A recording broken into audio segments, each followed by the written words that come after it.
So இந்த mixer பாருங்க எவ்வளவு சூப்பரா அரைச்சிருக்கு. சோ இந்த ஒரு மிக்சர் இருந்தா போதும், வீட்டுக்கு தேவையான வெட் மசாலா இருந்து ட்ரை மசாலா ஜூஸ் வந்து சட்னி வரைக்கும் எல்லாம் சூப்பரா ரெடி பண்ணிக்கலாம். சோ இந்த புல்லட் மிக்ஸில டோட்டலா 7 ஜார் வந்துரும். 2 பாலிகார்பனேட் ஜார், ஒரு juicer jar, 4 milk shake jar, so எங்கயுமே கிடைக்காத ஒரு சாப்பர். சோ அது மட்டும் இல்லாம dry blade, wet blade. Bullet மிக்ஸில சொன்ன மாதிரி ட்ரை மசாலா வந்து எல்லாமே சூப்பரா ஆட்டிக்கலாம். சோ மிளகு வந்து சுக்கு வந்து தனியா பவுடர், சாம்பார் பவுடர், ரசம் பவுடர் வந்து எல்லாமே சூப்பரா ஆட்டிக்கலாம். சோ எந்த ஒரு மிக்ஸியா இருந்தாலும் நம்ம சுக்கு அரைச்சிக்க முடியாது. நார்மலா வீட்ல பண்ணும்போது நம்ம தட்டி தான் போடுவோம். பட் நம்ம புல்லட் மிக்ஸில முழு சுக்கு நீங்க அப்படியே ஜஸ்ட் 2 பீஸா கட் பண்ணிக்கங்க.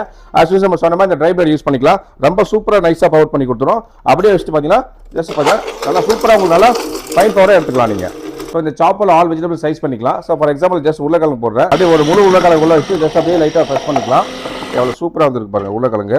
உங்களுக்கு சைஸ் பண்ணி காமிச்சேன். ஸோ ஸ்லைஸருக்கு இந்த போர்ஷன் யூஸ் பண்ணிக்கலாம். ஸோ அதே மாதிரி வெஜிடபிள் நம்ம கிரேப் பண்ணுறோம்னா த்ரூ வரதுக்கும் அது இந்த போர்ஷன் வச்சுக்கலாம். ஸோ இப்போ பார்த்தீங்கன்னா நம்ம ஸ்லைஸ் பண்ணி காமிச்சோம், துருவி காமிச்சோம். ஸோ அது மட்டும் இல்லாமல் இதில் நம்ம சாப் பண்ணிக்கலாம். வெங்காயத்துலேருந்து கேபேஜ்லேருந்து எல்லாமே ஸ்லைஸும் பண்ணி காமிச்சிக்கலாம். ஆனியன் கட் பண்ணுறது மட்டும் இல்லாமல் சப்பாத்தி மாவு செஞ்சுக்கலாம். ஸோ இவ்வளோ யூஸ் பண்ண இந்த ப்ராடக்ட் பார்த்தீங்களா, உங்களுக்கு தேவைப்படுற மாதிரி ஸ்டில்லுக்கு தெரியும் நம்பர் கால் பண்ணுங்க. 1 இயர் கேரண்டியோட சவுத் இந்தியா ஃபுல்லாக ஃப்ரீ ஷிப்பிங் பண்ணி கொடுத்துருக்கோம். ஸோ இதே மாதிரி வித்தியாசமான ப்ராடக்ட்ஸ் பார்க்க நம்ம சேனல் சப்ஸ்கிரைப் பண்ணுங்க, ஷேர் பண்ணுங்க, சப்போர்ட் பண்ணுங்க. நன்றி, வணக்கம்.